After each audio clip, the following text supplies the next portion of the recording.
Magic of magics, magic of suffering. In order to understand this magic, let's try to understand what is the train of thought, or sometimes referred to as track of thought, or sometimes it's called chain of thoughts.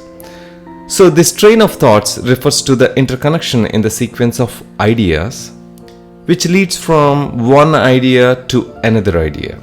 So the train of thought, if left alone by itself, we start believing in them. We get attached to this sequence of thoughts which comes from the past that we have already experienced in our lives.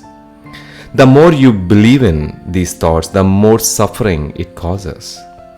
Someone who is unconscious has no way to break this train of thoughts, and this individual is just not in control of his or her own mind and get trapped in this train of thoughts and spends a lot of time on it unconsciously, which creates a lot of negative emotions and feelings like anxiety, loneliness, depression, hatred, vengeance, so on and so forth, which just creeps in unconsciously. This is the very reason why most of us suffer, not just because of a stressful event, but the train of thought it generates after that event. Stressful event happens only once, but the train of thought repeats itself a million times and we suffer a million times. So the question really is how to break free from this train of thoughts. If you really observe, one thought is linked to the other leads to another thought. So the question is there something between these thoughts?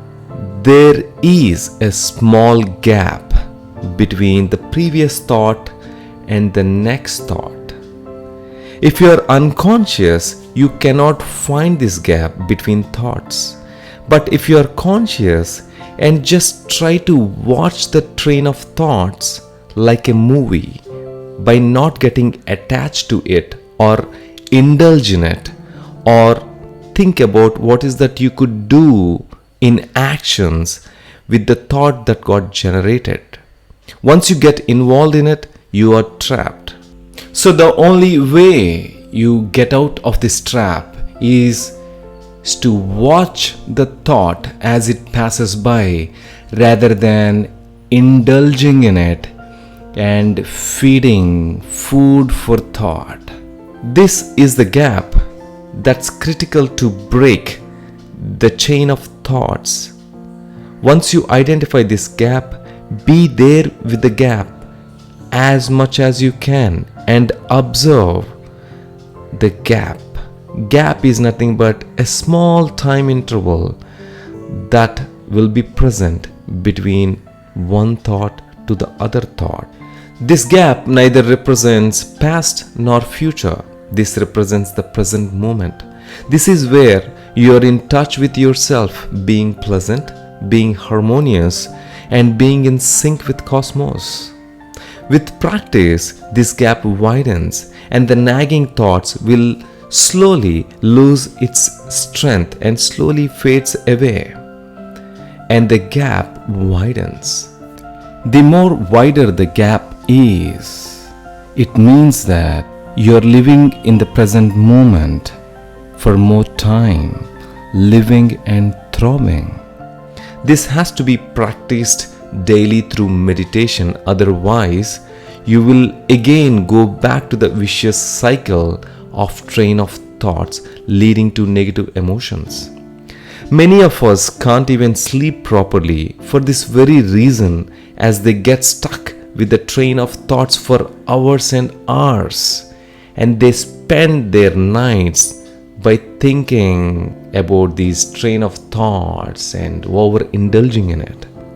By watching the train of thoughts, you can break the train of thoughts and also break the emotions, especially the negative emotions attached to these thoughts, as you gain deeper mental clarity by sensing the gap we discussed. Meditating by closing your eyes few minutes a day and watching the thoughts as they pass by is very needed to increase one's own mental strength. Please make sure this thinking mind will not overthink. This is the fundamental root cause of all suffering that we experience, and thinking about our past over and over and getting attached to your own thoughts is the biggest suffering of all. So this gap is really the magic that we have within suffering. And if you really observe suffering of any kind, this teaches us a lot. There is a lot to learn and grow from suffering.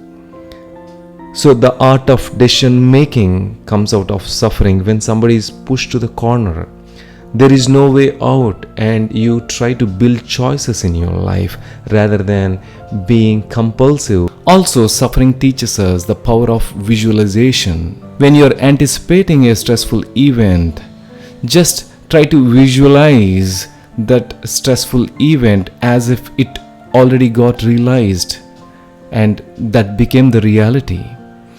And now it generates thoughts and emotions that you may not like, but it really doesn't matter because the reality stays with reality.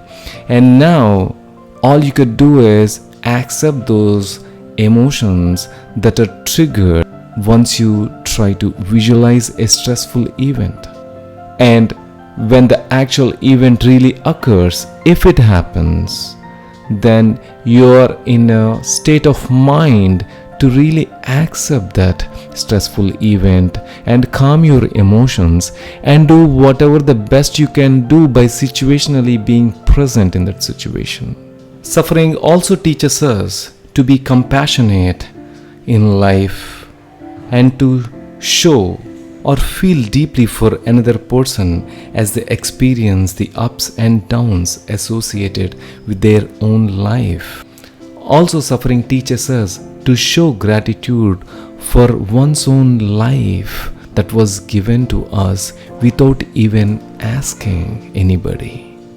We all forgot to laugh.